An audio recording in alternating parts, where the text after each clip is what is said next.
आप अपने हैंड्स को अपने शोल्डर के पैरेलल ऐसे प्लेस कर लीजिए और आपके जो हाथ हैं वो ऐसे सामने जो भी वॉल है उसकी तरफ प्लेस्ड रहेंगे। फिर आपने उन्हें ऐसे नीचे की तरफ बेंड करना है। तो बेसिकली आपके हैंड स्ट्रेट रहेंगे, रिस्ट से आर्म्स स्ट्रेट रहेंगे, रिस्ट से आपकी हैंड्स का मूवमेंट होगा ऐसे। तो ये भी आपने 15-15 के 3 सेट करने हैं, एक राउंड 15 का और ऐसे ही 15-15 के 3 सेट करने हैं। अगर आपको स्ट्रेन आ रहा है तो आप हर एक सेट के बाद 10 सेकेंड्स का ब्रीदर ले सकते हैं। जैसे आपने ऐसे धीरे धीरे करना है, कोई भी मूवमेंट फास्ट नहीं करना है, हमें किसी बात की कोई जल्दी नहीं, हमें अपने शरीर को अच्छे से वार्म्ड अप करना है। तो धीरे धीरे जब आप ये कर लेंगे, फॉर सपोज 15 आपके ये मूवमेंट्स हो गए, फिर आप 10 सेकंड का रेस्ट ले लीजिए।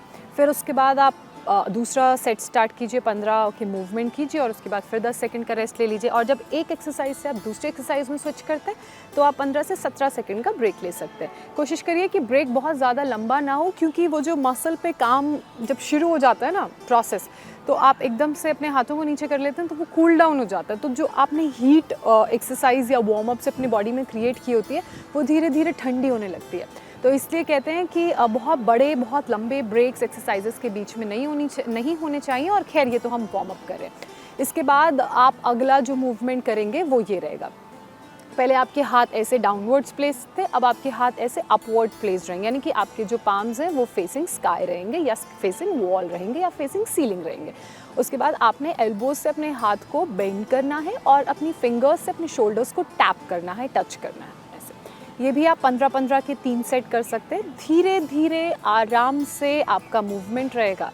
जब आप मूव करें तो आपको ये पूरा स्ट्रेच फील हो रहा होगा, तो ये सब आपने फील करना है। That means the work is happening, the muscle is strengthening, the muscle is basically tightening, उसकी फ्लेक्सिबिलिटी, उसकी मोबिलिटी पे काम हो रहा है। आपको थोड़ा सा प्रेशर शोल्डर में भी आएगा, तो जब आप ये प्रेशर फील करेंगे तो उससे शोल्डर की स्ट्रेंथनिंग भी हो रही है। तो बेसिकली आप कर एक पार्ट के लिए रहे हैं और फ़ायदा दूसरे शरीर के पार्ट को भी मिल रहा है। तो ऐसे 15-15 के 3 राउंड। उसके बाद आप अपने हाथों को ऐसे पैरेलली ओपन कर लीजिए, hands parallel to your shoulders. उसके बाद आप अपने हाथों को डाउनवर्ड प्लेस कर लीजिए।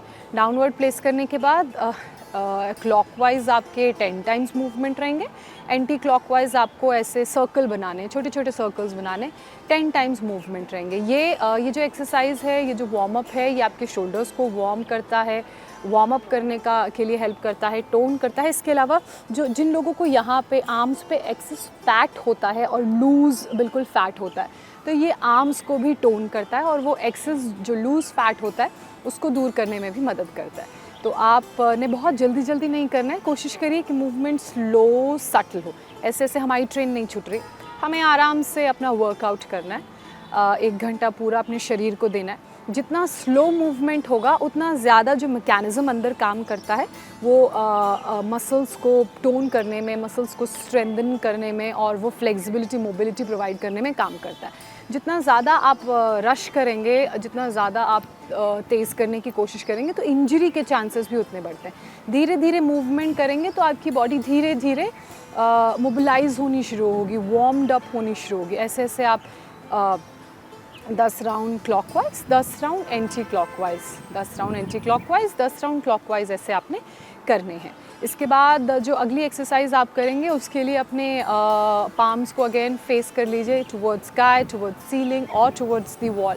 और उसके बाद आपने अपनी एल्बोज से अपने पाम्स को, अपने हैंड्स को, फोर आर्म्स को बेंड करना है और आपके जो हैंड्स हैं वो आपके शोल्डर्स को टैप करेंगे ऐसे। इसके आप 15-15 के 3 राउंड कर लीजिए। और जैसा कि मैंने पहले आपको बताया, आप बीच में जब आप एक सेट कंप्लीट कर लेते हैं तो 10 सेकंड का ब्रेक लीजिए। और जब आप एक पूरा 3 सेट एक्सरसाइज का कंप्लीट कर लेते हैं तो आप 15 से 17 सेकंड का ब्रेक ले सकते हैं। बॉडी का जो हीट आप प्रोड्यूस कर रहे हैं वार्म अप में, बस वो हीट कूल डाउन ना हो, इस बात का आपने ध्यान रखना है।